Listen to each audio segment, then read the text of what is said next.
Salut les amis, salut tout le monde et bienvenue une fois de plus sur votre chaîne d'information préférée, Clop Info.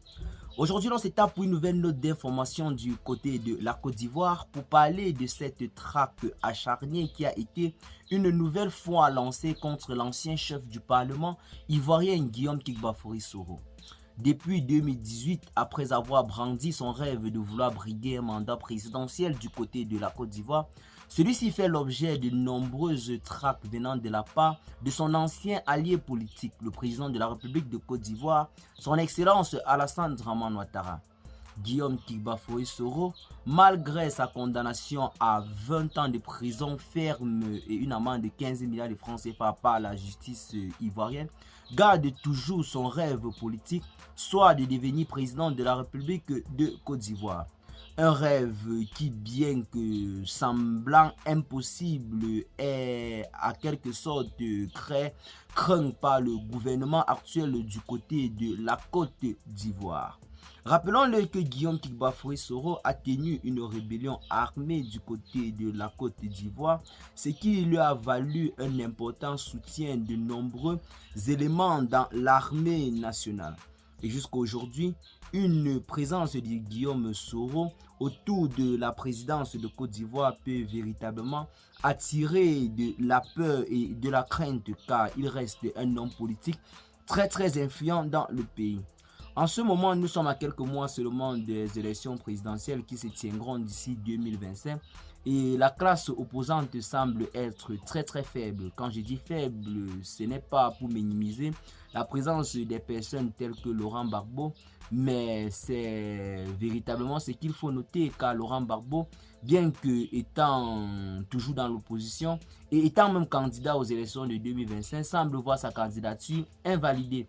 Car contrairement à la CPI qui a totalement acquitté Laurent Gbagbo, le gouvernement ivoirien a juste amnistié Laurent Gbagbo. Celui-ci a juste bénéficié d'une grâce présidentielle, ce qui fait que les charges retenues contre lui sont toujours pendantes, donc sont toujours en cours.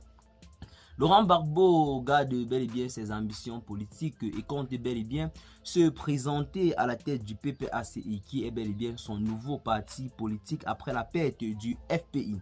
Celui-ci compte bel et bien se présenter aux prochaines élections présidentielles, mais sa candidature pourrait bel et bien être invalidée par le gouvernement. Du côté du PDCI-RDA, malheureusement la tête forte du parti politique est tombée. Donc Henri Konan Bédié malheureusement n'est plus de ce monde de paix à son âme. Il y a de cela quelques jours seulement, il a été inhumé.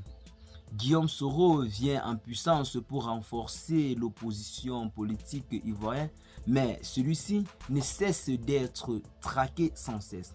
Tout récemment, son parti politique, le GPS, nous a annoncé que Guillaume Soro a échappé une nouvelle fois à une arrestation. Une arrestation qui survient seulement quelques jours après le coup de fil qu'il aurait eu avec son ancien mentor, le président de la République, Alassane Dramane Ouattara, soit le 3 mai dernier.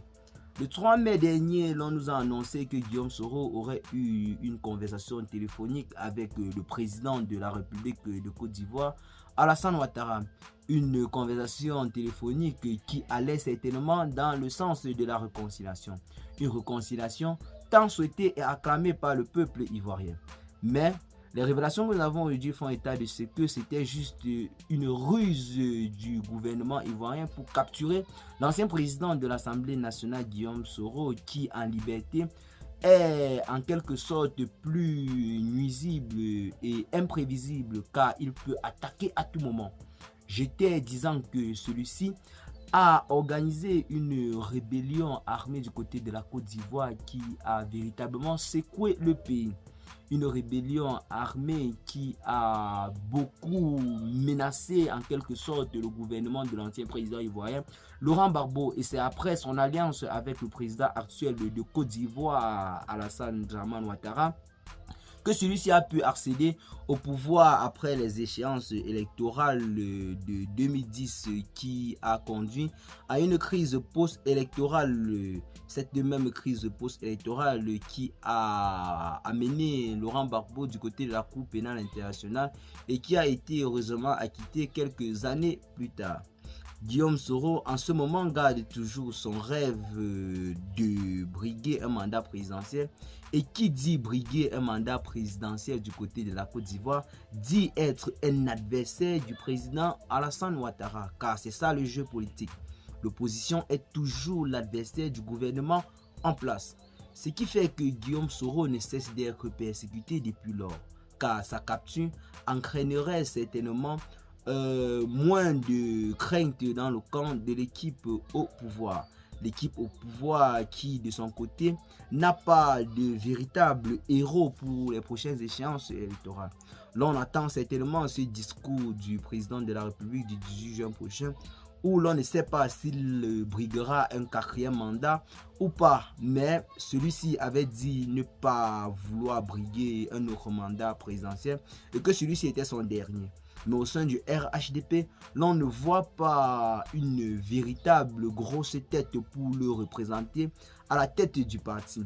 Les grosses têtes avaient malheureusement disparu du monde des vivants, des grosses têtes telles que Amadou Gon Coulibaly, qui avait quand même une certaine popularité dans le pays, tel que Ahmed Bakayoko également, qui lui aussi était très populaire, mais qui n'a pas eu la chance de pouvoir arriver jusqu'au jour des élections. Paix à son âme également, paix à leurs âmes.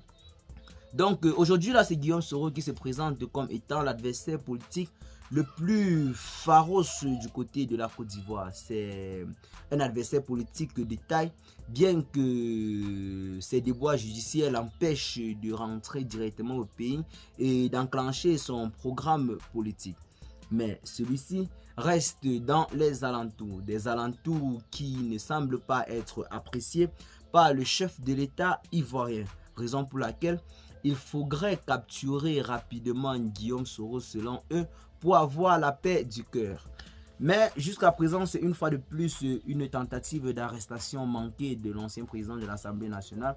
Et celui-ci est toujours en liberté et rôde et l'on ne sait pas où Guillaume Soro pourrait attaquer.